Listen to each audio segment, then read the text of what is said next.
So he or she may be thinking that she's safe now, safe from God.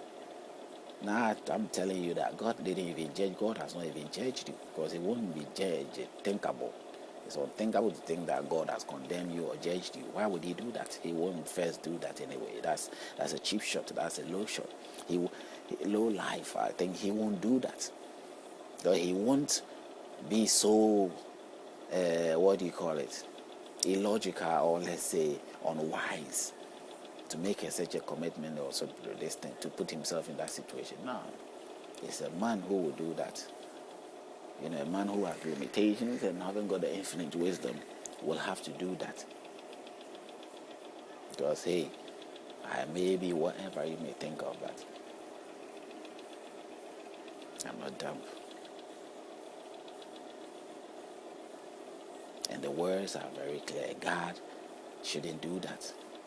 So it doesn't matter what a book is saying or what anything is saying. Common sense should tell you that God will not do that. God has not got issue with me. I am not guilty of anybody's sin or guilty of my own sin. The life I have lived is not a bad life. I didn't go raping people. I didn't go do that. That doesn't mean that I'm justifying myself. I did some things I did.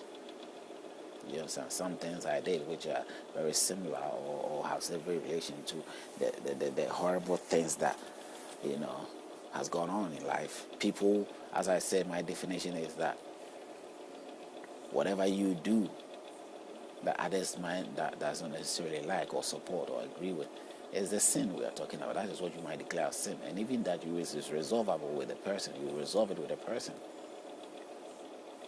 So God is not going to condemn me or isn't condemning me in any way. He created me, He formed me, and if He truly loves me, that's all it is. He does not have to try to do anything, to make me guilty and make me not guilty again. Nah. So let us acknowledge to the facts of life, the things that are very much embracive and good for our own health.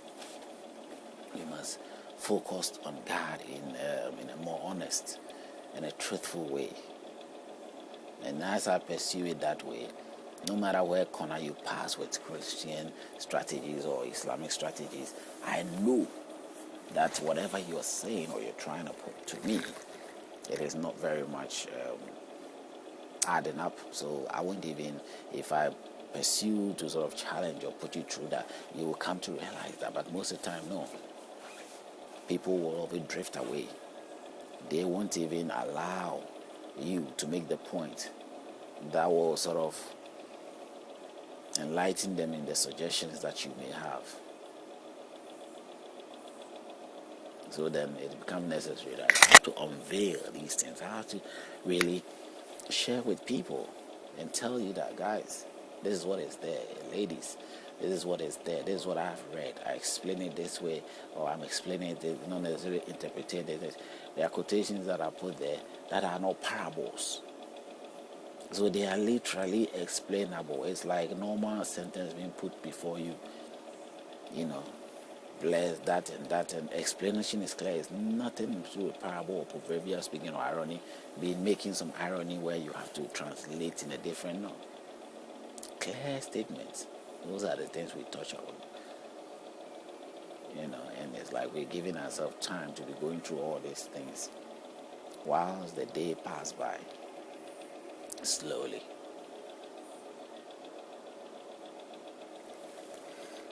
I don't really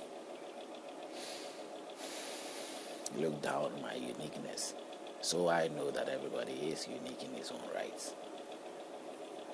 But as I said, the wickedness of another man isn't the reason, but it is the fact that those things has gone on, has made me become more, alert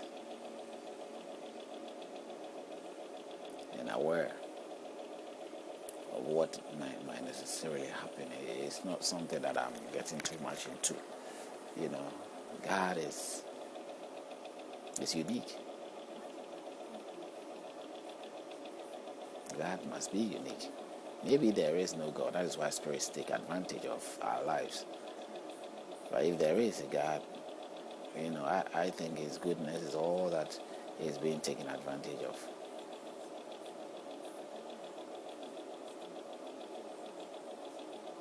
So let us be able to you and I can come to that place of realizing that don't put your trust in that person who probably would demonstrate himself religiously in certain ways or culturally to you and think that is it. He's a very good person or he's honest and he's going to know. It may be a spirit that you see. It may be a spirit that has taken the format of the person. And you can fall into that situation. Now, the only way these things come, it depends on how you associate.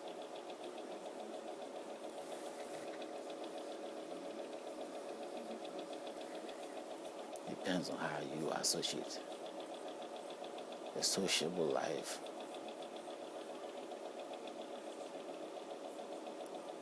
I'm trying very hard to crack down the differences, and I'm putting you before you, and I'm opening all those chapters and verses so I could be able to get your attention to tell you that this is what is going on. So brother and sister out there, listen to what it is that I'm saying. You're not paying for it. You're just listening to it. And embrace yourself, and something peaceful will happen. The peaceful wave is what is coming. A peaceful wave will hit you like that. A guiltless message is coming. Message that will make you feel guilty. Is that not what this is about? Is that not your freeness you seek? The freeness is that you got yourself entangled into it. That's what I'm saying. That the day you believed and you make that person your God, that is what it is said there. You made an oath, an agreement. And in the books, it is written there in Deuteronomy. In the great Deuteronomy books of 20. And it says there,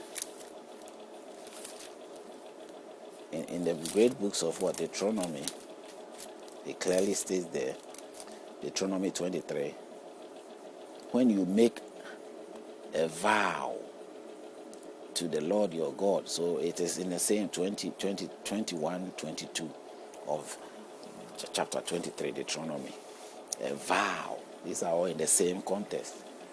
The God you chose to worship has become the snare of your life. It has opened doors to spirit, and spirit now becomes the God over your life now. If you're not lucky and it's not a good God, or a good spirit, as I said, you live with it.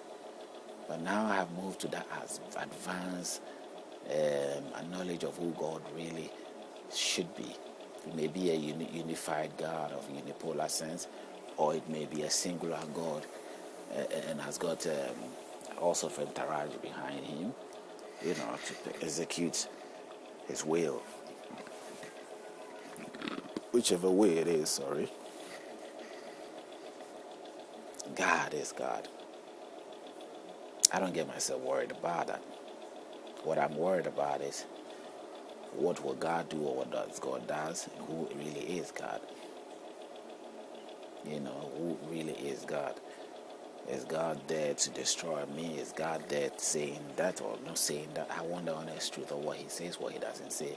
In fact, the honest truth here is God has not spoken for whatever years. If what came out of my mouth is God speaking, still God has to rephrase it and speak. This time not with my mouth, but with his own mouth.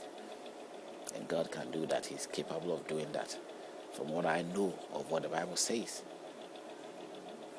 But those who choose the Bible and yet do the different thing and demonstrate themselves as if they have got the answers and they are righteous and they do the right things and they've repented or whatever it is, it's nothing to do with that at all. Nothing to do with that at all. Our life has been put in a situation where we are responsible every day to figure out what is happening and be able to build our life in a good profile. And if people are resenting you or they are not resenting you, whichever way it is, you have to clarify it straight in their face that this is what is going on. This is the reason why I am having these problems, until it gets to them and they agree